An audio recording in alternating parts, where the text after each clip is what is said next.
Kailan mo pa sisimulan yung mga bagay na gusto mong gawin kapag huli na ang lahat? Magiging ready lang tayo pag nagsimula na tayo. Hindi na natin kailangan hintayin yung tamang panahon na magiging ready tayo. Feeling ko walang ganun eh. Kahit medyo unusual sa akin at mahirap. Let's go! At ngayong araw na ito ay papunta naman ako sa Santo Tomas sa Tanawan, Batangas. Ito ay isang maulan na biyahe pero worth it naman ang pupuntahan natin doon. Nandito na ako sa Fornalan. Galing pa ako sa Canlubang. Ngayong araw ay bibilin tayo na isang mahalagang bagay na magagamit natin sa pagda-travel. Papunta tayo doon sa SM Santo Tomas. Ayan, dito ko naisip dumaan kasi mas mabilis. Let's go guys! Magmotor muna tayo.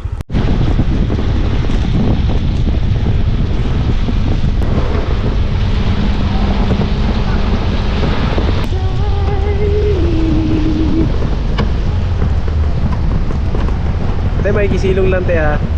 No choice na ulan kaya itatago natin tong camera. Pagkatapos ko magkapote, mga ilang sandali lang, dito pala walang ulan oh. Tanggalin muna natin kasi masyadong mabana. Yan oh, maaraw na. Nandito tayo ngayon sa Altura South. Nakalagpas na tayo sa malaking pulo. Kaya dito ko naisip dumaan kasi maganda ang daan dito. Tahimik, saka hindi masyadong matraffic. Okay na okay dito. Kaya dinala ko to kasi dito natin ilalagay yung gamit.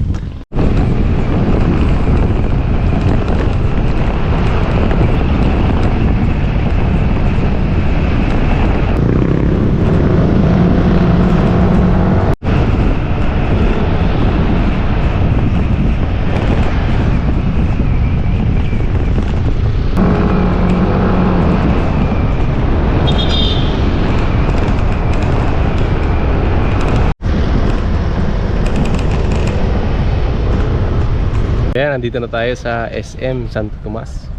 Ilang beses ko nakapunta dito. Punta na natin yung pinunta natin. Itong bibiling ko na gamit, sobrang tagal ko na gustong magkaroon nito. At naudlot nga lang naudlot kasi pinaplano ko tapos biglang may mga mangyayaring di maganda. Mawawalan ng pera. Na-realize ko na hindi rin natatapos sa mga bayarin. Mga pwedeng mangyari, hindi mo rin maasa. Kailan mo pa sisimulan yung mga bagay na gusto mong gawin kapag huli na ang lahat. Magiging ready lang tayo pag nagsimula na tayo. Hindi na natin kailangan hintayin yung tamang panahon na magiging ready tayo. Feeling ko walang ganun eh. Kahit medyo unusual sa akin at mahirap. Let's go! Ayan, sir. Hello po sa vlog. Hello po. Ayan. Sa wakas. Wakas nabili na po. Shoutout, sir. Oo naman, sige po. Shoutout po. Ayan, ano pangalan po nila? Ako po si Choki. Hello mga Choki. Ma'am Jubel, Ma'am Marian. Marian oh, po. Di ba?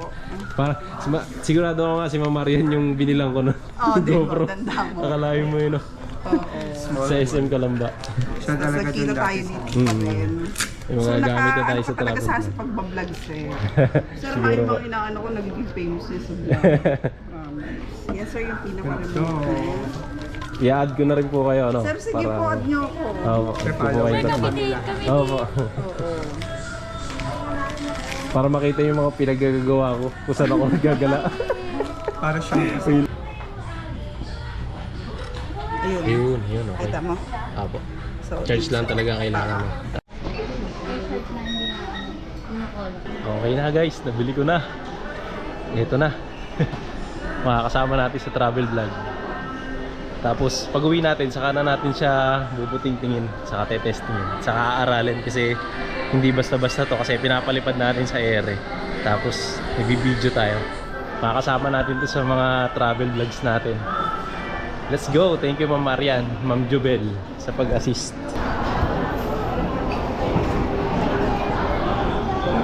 Ito sa likod ng Santo Tomas, tanaw na natin yung bundok Makiling. Pagka kasi sa amin sa Canlubang, medyo malabo siya eh. Medyo malayo. Pero pag nandito ka na, kitang-kita mo na. Uwi na! Woohoo!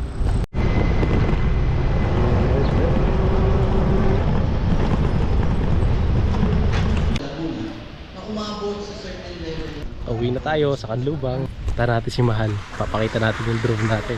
Pipirmahan natin to. Tapos dadalhin ng ating mga kapatid. Salamat lalo sa suporta ni Mahal dahil siya ang bumili ng mga accessories nito.